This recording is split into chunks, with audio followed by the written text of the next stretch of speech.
Time now for sid-six-zero. This is where I get 60 seconds to talk about stuff. Start the clock, please. Here's what's on my mind this morning. In February of this year, the Montreal Canadiens fired their head coach during a disastrous season. The question was, what do you do next? Hire one of the several very qualified and experienced people to come in and take over a team that's won more Stanley Cups than anyone else? Or do you bring in a guy with zero professional coaching experience? In fact, his only coaching experience was behind the bench for his son's minor league hockey team. So what do? They picked the guy with no coaching experience. Martin St. Louis. Now, to be fair, he does have some hockey experience. St. Louis is a member of the Hockey Hall of Fame. That must count for something. And apparently, he counted in Montreal. His trial run as a coach was fantastic. He knew how to get through to the kids. He knew how to talk to veterans. It was a great fit. So great, in fact, that this week, Montreal gave him a 3-year contract extension.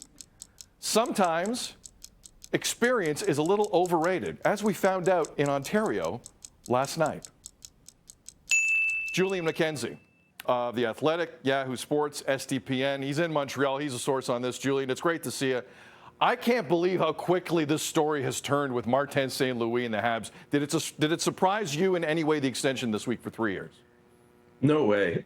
With the extension, a lot of people were just wondering when was it going to happen, because we were all hearing for the last how many weeks that was going to happen, and we just were waiting. But with the extension for Martin St. Louis, this is a guy who managed to get players their spirits up partway through the year. Dominic Ducharme was not doing a good job with that. Players were like Jeff Petrie, who were not having good starts to their year. They found themselves being a lot happier. Cole Caulfield had like 1 goal through like a handful of games in that first half of the year. He ended up turning himself into arguably the best rookie since from February on to the end of the year. Obviously, he's not going to be up for the Calder Trophy, but that was just the power of what Martin St. Louis was able to do with some of those Canadiens players. So I think for the extension, at least for that first year, he'll be able to just try to continue to develop those players that way. But it's probably around partway through year 2 or year 3 where the Canadiens will at least expect him to be a better coach to the point where they could start seeing a few more wins.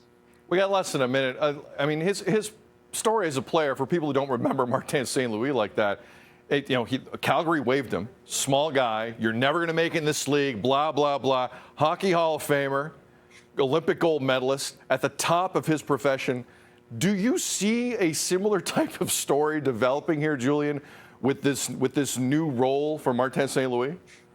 I mean, time will tell, but I think Martin St. Louis is banking on that. If you were to, read through his career the way that you just did, he would tell you that the one thing he was really good at was getting better. And I think he's hoping for the same thing as he becomes head coach. Again, focusing a lot more on development and getting guys their spirits up so they can go to the rink with a more positive attitude every day while establishing a culture. And eventually, he's looking to get to a point where he could at least be a solid coach who could at least get some more wins. I mean, I think the bar pretty low right now, but eventually it'll get to a point where the expectations should change.